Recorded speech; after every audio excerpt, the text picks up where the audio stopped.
This is an immediate warning for all full-time gig workers.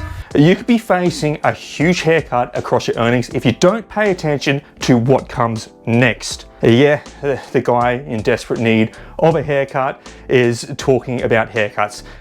Tune in, focus.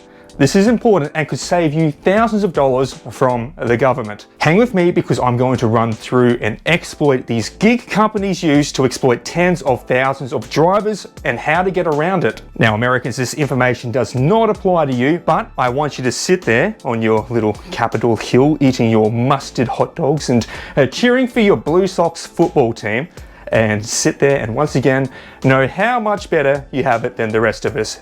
This is for your ego. So this information applies to Canadians, Australians, and my Kiwi bros over the ditch, the New Zealanders. Once we were warriors, now we are dashers. And the thing our three countries have in common is, drumroll, GST. But first, a quick disclaimer to cover my butt. So one day ASIC replays this next 30 seconds in a courtroom, claiming it's evidence if they ever come for me, just for the lols. This is Post Malone. He is not a financial advisor. This is me. Like Post Malone, I am also not a financial advisor. We both do not provide financial advice. This content is for education and entertainment purposes only. I'm just a dude who makes videos. If you need financial advice, seek a licensed professional. For my Uncle Sam's watching, I'll quickly explain what GST is so you can feel good about yourselves, and my Canadian buddies and New Zealand bros will likely have a similar story to Australia. So this guy sort of looked like a koala bear and ran an election promise saying, I will not bring this thing called GST into the Australia if I am elected, where you pay 10% tax on everything. So we all voted him in, and then he brought in this thing called GST where we all paid 10% tax on everything we bought. Yay, election promises withheld. Canada likely has a prime minister who probably looks like a moose who brought that in, and New Zealander had a prime minister who looked like the lead singer of Fall Out Boy who did the same. Seriously, can you tell the difference? Now, as a business owner or an independent contractor, your country has a threshold before you have to charge goods and services tax on every service you do. Canada is $30,000 before you have to start paying 5%. Australia is $75,000 before you have to start paying 10%. And the bros over in New Zealand, it's $60,000 before you have to start paying a whopping 15%. So here is where drivers get screwed on their pay. And I'm going to use Doordash as an example because, well, they're just the punching bag for the gig industry. You become the biggest, you get the most hits thrown your way. It is just the way it is, but all the gig companies are doing this to drivers. Now, Doordash charges customers GST as part of their service. Merchants raise the cost of their food to make sure GST is covered when they receive their payment from Doordash for their services.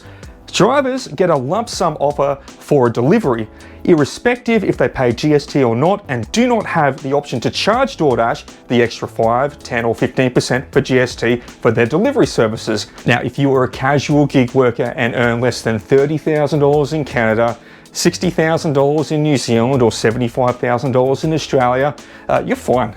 This doesn't hurt you at all. But if you're a full-time driver, there is a good chance you can exceed these revenues. And the keyword is revenue. This is not earnings after fuel and wear and tear, which means you are now paying an extra 5, 10 or 15% tax to the government on every order that you do on top of your regular income tax, which means you have immediately lost that amount to your take-home pay just for working more. Hang on, that's not very fair, is it? Is it?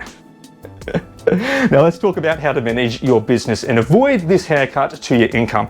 Because let's be honest, we are all being bled dry by governments on tax. The first and most crucial step is understanding these thresholds for your country. The aim of the game is to earn $1 less than the threshold so you don't have to register for GST.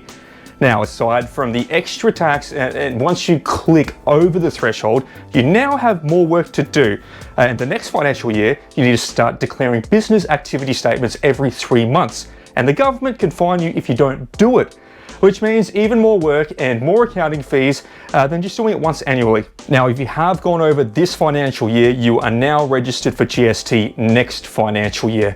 So the GST is being taxed on everything from day one new financial year. If you do not intend to go over the threshold again, the first thing to do is to advise that you are deregistering from GST, as this financial year you do not intend to exceed that threshold.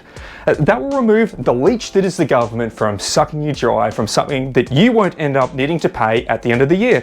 And it's going to save yourself a headache from doing quarterly business activity statements. Now, if you do decide to just tank through it and take it on, and say in Australia, if you hit that $75,000, just know that the next $6,818 is goods and services taxes you are working for free just to pay the government's random project ideas.